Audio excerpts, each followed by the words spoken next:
by taking you to Niger State. That state is still yoking under the pangs of banditry.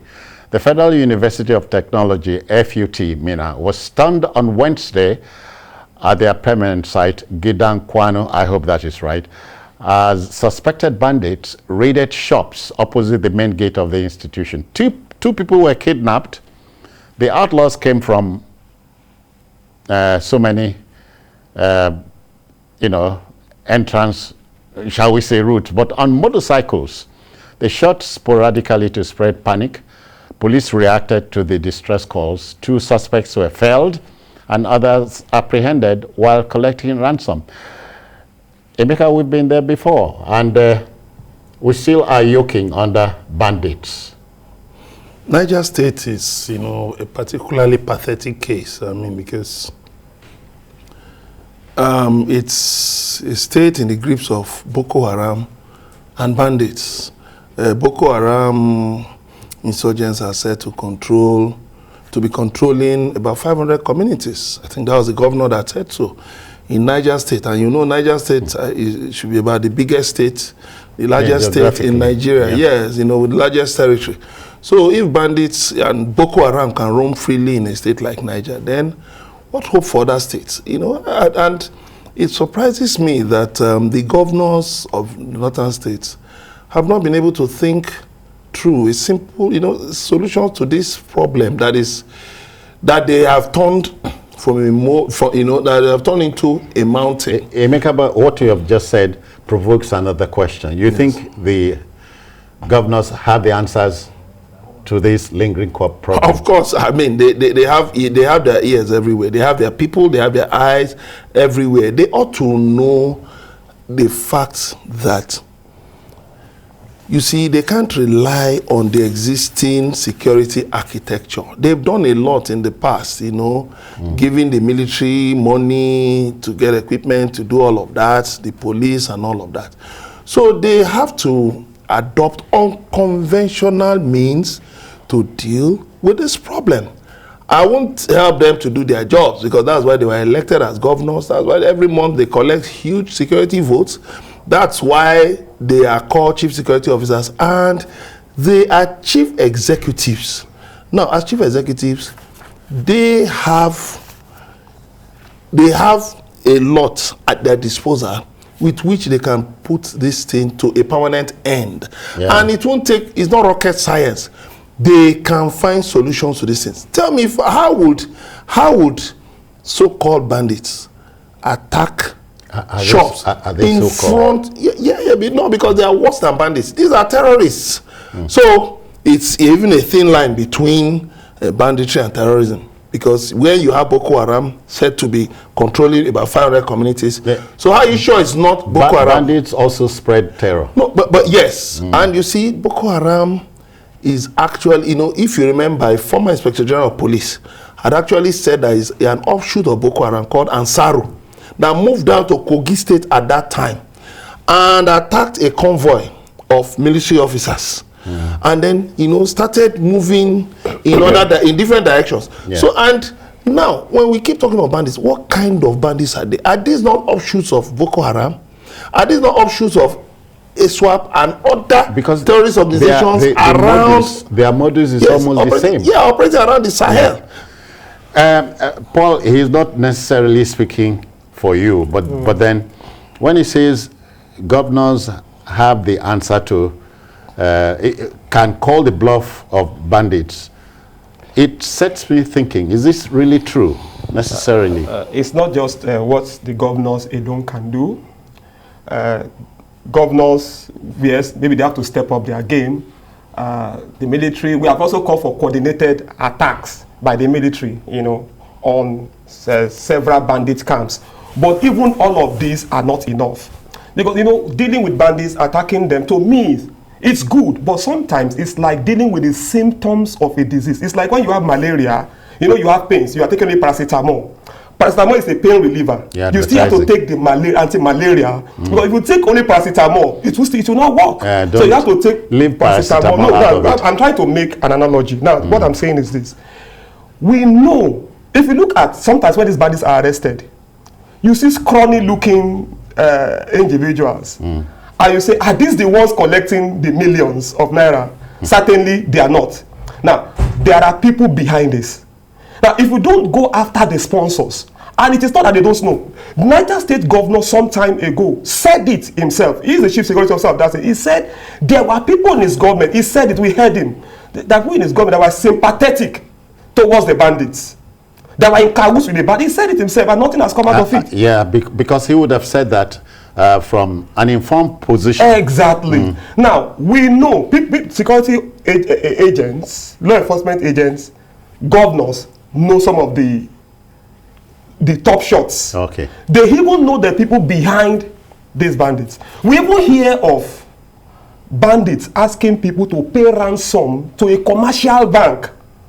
Yes, we've heard that as Of course. The commercial bank. And the commercial bank. And the commercial was bank named. The account has the commercial a bank number. was named, and from the story, I think they said that even the commercial bank said, no, please, we can't, I beg. So You just have to do how it. did the information originate? Of course, it was traced. It was It pay ransom. traced. So what I'm trying to say, is that you need to get the people, the faces behind. We need to uncover the faces behind this terror. Otherwise, you are just dealing with symptoms, like I said. Yeah. Deal with the men or the women behind this terror, the acts of terror. Okay. We'll turn things now over to our man in the nation's capital, Babajide Kolade. Okay, we hear Jide is not quite ready for us now, but let's go on. Emeka, you remember in the President Jonathan days, he mentioned in passing, even in my government, Yes. some people are known Of course. to be sympathetic Yes. to blah, blah, blah, blah, and so on, which is saying he had information. Let me tell you. Emeka, where I'm going is this. Yes. Almost every state in this country, including my Akwa Ibom, had criminalized kidnapping to the point of making it a capital offense. But how many people have been brought to court? Are they ready to bring these people to court? And don't forget, these criminals are operating in states, that mainly APC states. The president and commander-in-chief is of the APC. Check the states. No, we can start counting them. Let's start counting them. It's not something hidden. So if the governors are telling me that they cannot, within their party, work with the commander-in-chief to put an end to this, then I wonder what they're telling us. I want to ask Emefiele, this governor of Central Bank. He has been busy pursuing, cryptocurrency operators, pursuing young people doing their businesses. Why can't Emefiele come down hard on commercial banks? That we understand you people are actually conduits for ransoms. Sponsors. You are conduits for sponsors of terrorists. You are conduits for kidnappers. You are conduits for Boko Haram. Some days ago, a federal high court judge, he listed 2 banks and said their licenses should be withdrawn because they assisted in help. They helped somebody whom the court convicted to move public funds, and he said their licenses ought to be withdrawn. Why hasn't Emefiele come down on these people very hard? If you cut the source of supply, you have substantially cut off the oxygen. Exactly. Then go back to the states. In the states where these governors are, there are retired military personnel just languishing away. Retired security personnel. Engage these people. Engage them. They're useful. They are very useful. Engage these people. Some of them are still young, vibrant, maybe short service commission.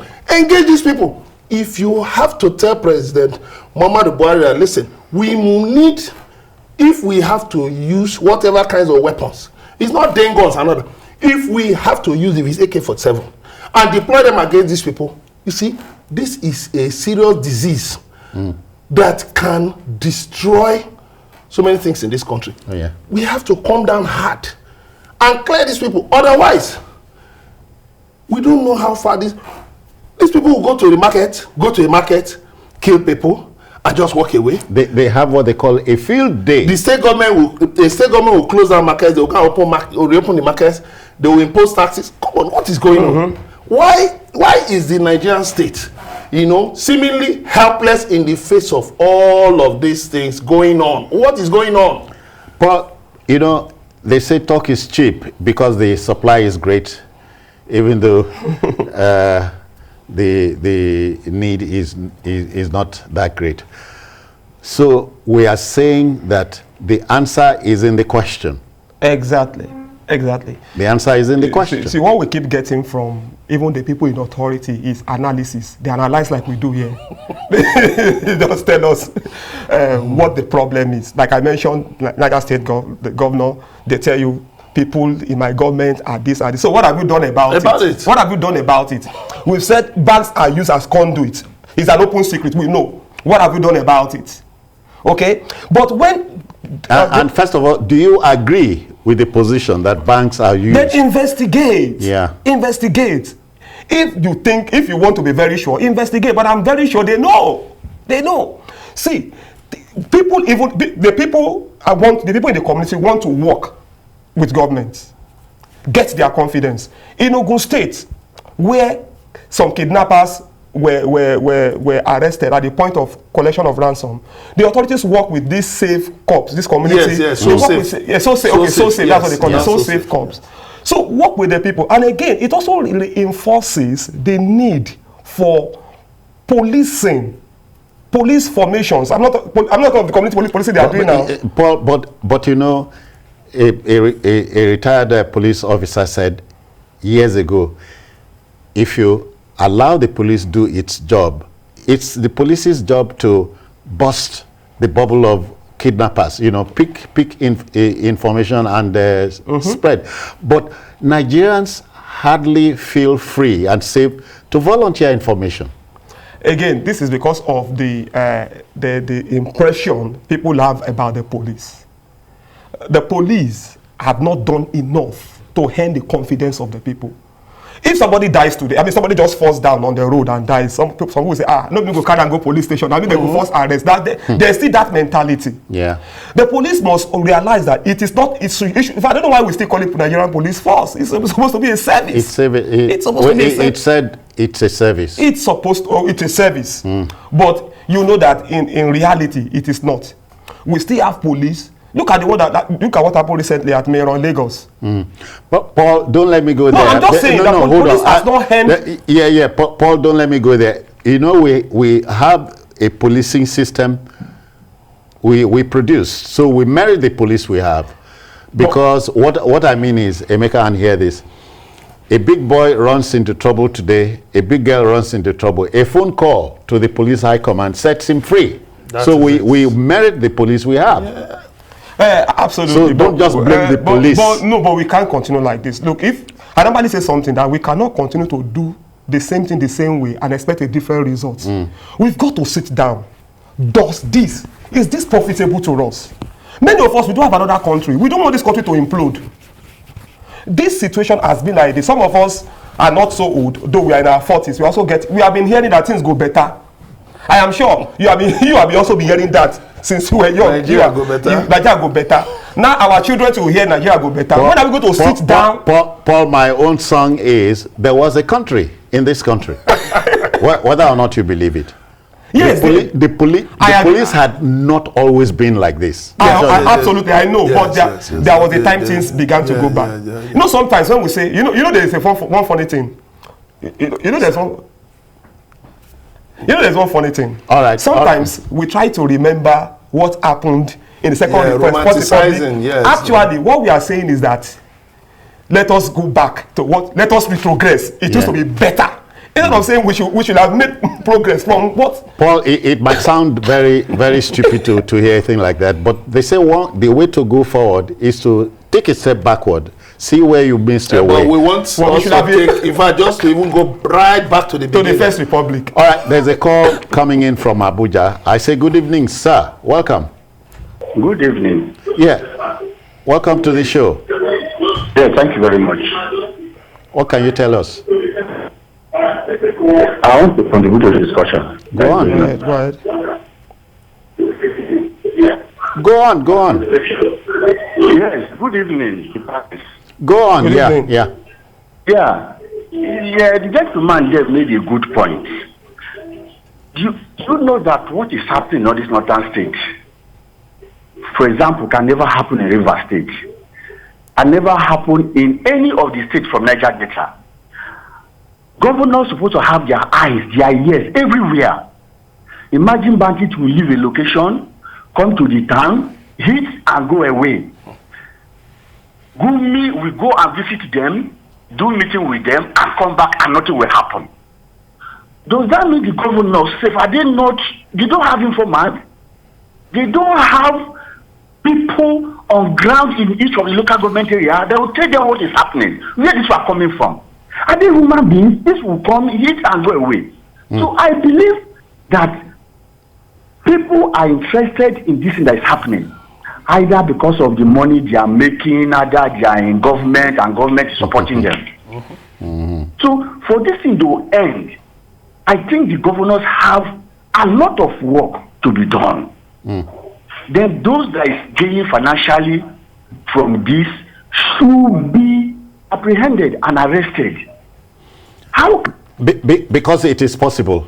Very, very, very, very possible. Very possible. We share your sentiments. That's a citizen. That's a citizen talking. I mean, but the little troubling thing for me is he telling me that it cannot happen in Rivers State. well, you know, maybe it's because I don't know where it's calling from. It's calling from Abuja. But I think Wike is one of the governors that's taken security very seriously, very, very seriously. It's one of those. I know, you know, there was a time in River State, kidnapping was a 24/7 affair. No, it started. But I think it has gone down. River started it. Yeah, it has gone down. You know, even as it was last year or year before. No. Mine is kidnapping has been outlawed in many states, if not all, including mine. I said so, but no suspect has been brought to court. That's my trouble. Some suspects have been brought to court, have been convicted. After the other day, a court, I think, in Ekiti, convicted, I think a headsman or so for killing a farmer. Now, but where are the high-profile suspects? High profile, yes. Yeah. Of course. Some states bring them to court. Some states, yeah. Well, name what and shame. I think it's Let's see them. It's more or less, just playing to the gallery. State governors, they go demolish what they call the hideouts or operational basis of kidnappers. But where are these people? Bring them to court. Bring the big men to court. But like the caller said, is it possible that there are financial incentives in all the money governors are pumping in to solve this problem? And so certain people, maybe the security establishment or the political establishment, want these things to continue. So that they'll be making money. You are begging the question because in many instances, these ransoms are collected in millions. In cash. In cash, but there are some that are funneled through the banks. Yeah. Many of them in cash. But I think of recent, the security agencies have been intercepting some of these ransoms. Yeah, okay. This story is that some suspects were nabbed while they were sharing the spoils and so on. Yes. The next step, Paul, I want to see them in court. Exactly. It's not asking for the son. Many times we see suspects being paraded, and that's the last. And that's the end. We hear of it. So we don't. People must be brought to book. We want to see it being done. To you, it's showboating. That's the way it's. That's what it seems like. Take them to court. Let's see. Inform us the progress of the case. Because it instills confidence. And yes, and these cases, I'm sure many of those cases are not very even difficult to prosecute. You understand? This is a kidnapper. You have your evidence.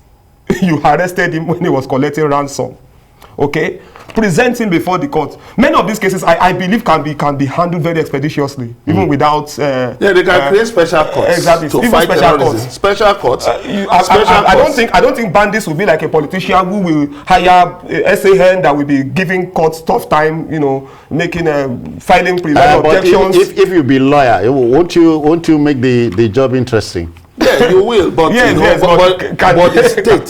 the state should never abdicate its right over its territory. The state should not be seen to be on the receiving end. Exactly. That is why government has power. Government has power. But the unfortunate thing is that in Nigeria, you see government begging people who should be begging it. And you wonder. Now, you now have two governments. the government, you know, and the unknown government. And the I'm unknown borrowing the word government. of Wale Adeoye was, they said unknown government. Unknown Yeah, government. unknown government. And you wonder, these things can actually be dealt with. And I think the governors should come. But this telecom shutdown, it appears it is not yielding any dividend, because you find out that somehow these criminals are still able to communicate. Emeka, let me share a story with you. It broke out. The story broke out many years ago. A poor boy, a struggling boy, 28-year-old, went to a palm reader and said, "Oga, I beg, please look at a palmistry, just look at my palms." The guy said, "Spread your palms," and he did, and said, "Look, you are 28, you'll be poor until you are 30. He has 2 years to go." And the boy asked again, "Yeah, what happens after 30? The palmist said, "You get used to poverty." So we are not getting used to these things. Kidnappers are amongst us. They are not unknown gunmen. I think you said somebody somewhere must be drumming for them somewhere. Exactly. And government exists for the benefit of the people and not the other way around. So we trust that government will put paid to call the bluff of bandits, because we can. Yes. I guess we can. Yes. It's very doable. All right, from Niger State, the state in question, we have Aliyu. Good evening, welcome. Oh, good evening, sir. All right, I greet you. All right. I want to contribute to the program. Yeah, go on, sir. All right. The truth of the matter is our government is not ready to fight this very issue. The government sorry, when you say our government, are you talking about Niger or government in Nigeria? Government in Nigeria as a whole, not particularly Niger. Okay. If not so, by this time, we supposed not to be having the issue of kidnapping, bandit going to the school, bandit going to this, bandit going to that, to kidnap people. By this moment, at least, if the government is ready to fight this problem, at least serious measures could have been put in place. And if we curtail that issue of putting a serious measure, then a serious policy should also be put in place, that any bandit caught, this is the punishment direct, no any issue of taking him to court. He himself knows that at the time he was caught, this is the punishment he's going to face. Yeah, but except that we continue having this issue every day and night. How on earth will somebody leave a typical village and come to a town? Not even the town, he will go to a city, university as a whole, going to kidnap people. How will it be possible in the advanced okay then, thank you. We got you first time. Thank you very kindly. Let's go straight to our next story.